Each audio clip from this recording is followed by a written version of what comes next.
मैं उम्मीद करता हूँ कि आपने बुद्धि, शिक्षा, वास्तविकता और कल्पनाओं में अंतर को समझ लिया होगा। मेरी बातें आप ध्यान से सुनिएगा और समझने का प्रयास करिएगा। मैं आपका ध्यान आपकी ओर ले जाना चाहता हूँ। आपका ध्यान आपकी ओर ले जाते हुए ये कहना चाहता हूँ कि आपको 2 मिनट सही से ऑक्सीजन श्वास के रूप में ना मिले तो आपके शरीर में क्या क्रिया प्रतिक्रिया होगी या होती है। जो क्रिया प्रतिक्रिया होगी मैं उसको बेचैनी या उलझन कह रहा हूँ। आप उस क्रिया प्रतिक्रिया का नाम कुछ भी दे सकते हैं। अगर आपको प्यास ज़ोर से लगी है तो आपके शरीर में क्रिया प्रतिक्रिया होती होगी। मेरे हिसाब से बेचैनी सी होती होगी। पानी पीते ही बेचैनी शांत हो जाती होगी। यदि आपको ज़ोर से भूख लगी हो तो आपके शरीर में क्रिया प्रतिक्रिया अर्थात बेचैनी महसूस होगी। जैसे ही भोजन खाते हो बेचैनी शांत हो जाती है। अगर आपके शरीर में कोई बीमारी है तो भी आपको बेचैनी महसूस होगी। बीमारी ठीक होते ही बेचैनी शांत हो जाती है। अगर आप अपने जीवन को संकट में समझ रहे हो तो भी आपको बेचैनी महसूस होगी। अगर आपको किसी प्राणी या वस्तु से लगाव है या उसकी आप फिक्र करते हैं, यदि प्राणी या वस्तु से आप दूर हो रहे हो या उस पर कोई संकट आता है या आने की संभावना आपको लग रही है, चाहे ये संभावना काल्पनिक ही क्यों ना हो, तब भी आपको एक बेचैनी सी महसूस होगी। जब हमें शारीरिक कष्ट होता है तो हमें बेचैनी महसूस होती है।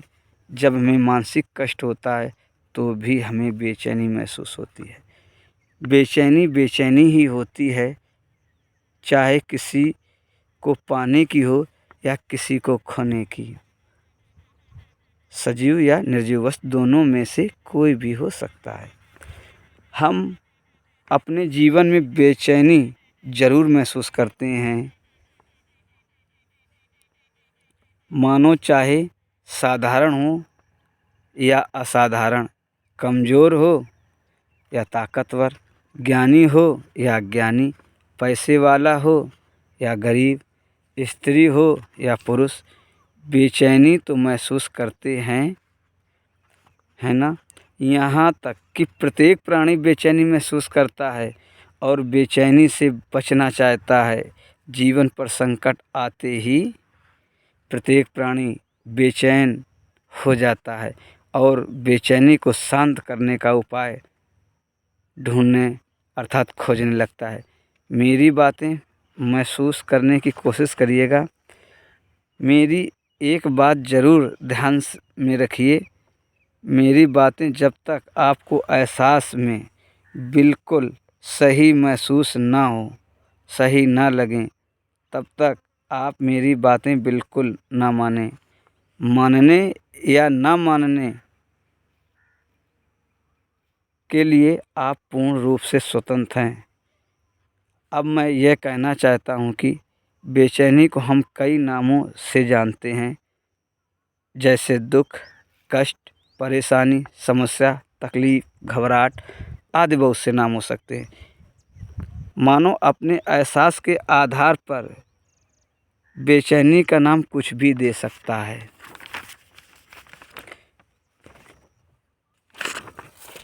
जब बेचैनी शांत हो जाती है तो मानव को जो एहसास मिलता है या महसूस होता है उसके भी कई नाम हैं, जैसे अच्छा एहसास, सुख, प्रेम, प्यार, मोहब्बत, लव, इश्क, आनंद, मुक्ति और भी बहुत से नाम हो सकते हैं।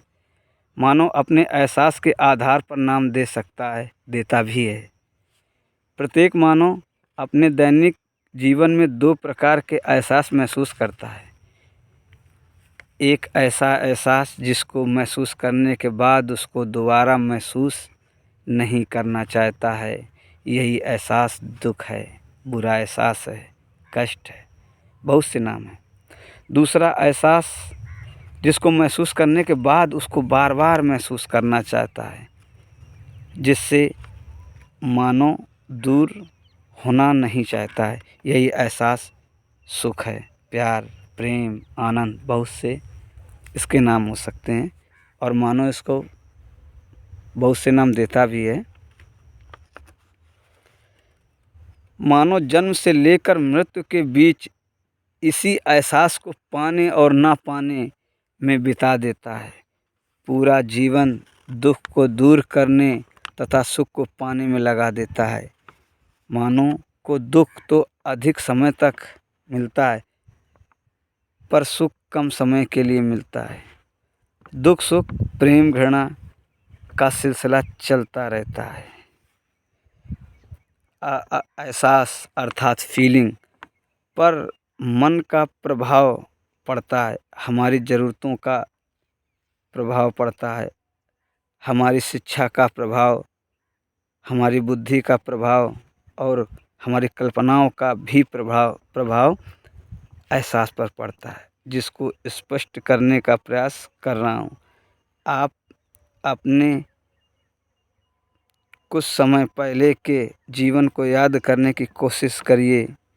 आपने कोई ना कोई लक्ष्य बनाया होगा, जैसे पैसे कमाने का लक्ष्य, नौकरी पाने का लक्ष्य, कोई गेम जीतने का लक्ष्य, अपना प्यार पाने का लक्ष्य, अपने प्यार से शादी करने का लक्ष्य, सत्य जानने का लक्ष्य। कोई छोटा लक्ष्य बनाया होगा जिसको आपने पाया होगा। कम से कम एक लक्ष्य तो अवश्य होगा जिसको आपने पाया होगा।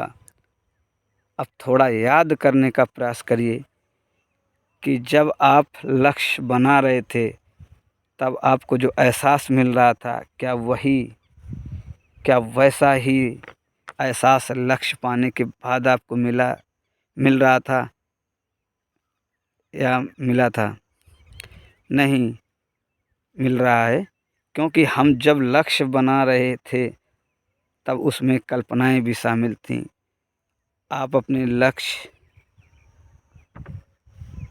तरीके सब सोच रहे थे, आप अपने तरीके से सब सोच रहे थे। जब लक्ष्य मिला तो उससे कल्पनाएं हट चुकी थीं और मिलने वाला एहसास पहले से कुछ अलग था।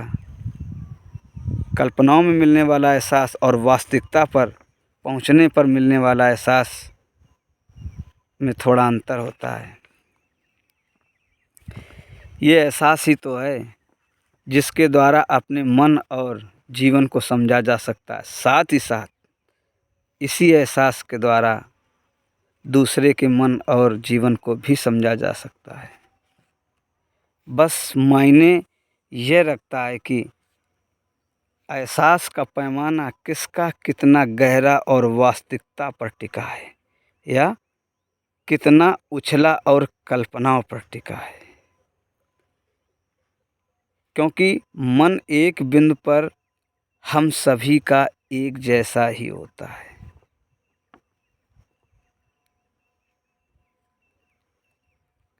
किस बिंदु पर सभी का मन एक जैसा होता है वो हम कभी और चर्चा करेंगे। आज की चर्चा बस यही थी कि एहसास क्या है, फीलिंग क्या है। जितना हो सकता था मैंने आपको समझाने का प्रयास किया है। अब आप स्वयं से समझिएगा कि एहसास अर्थात फीलिंग क्या होता है। अगले वीडियो में मिलते हैं। धन्यवाद।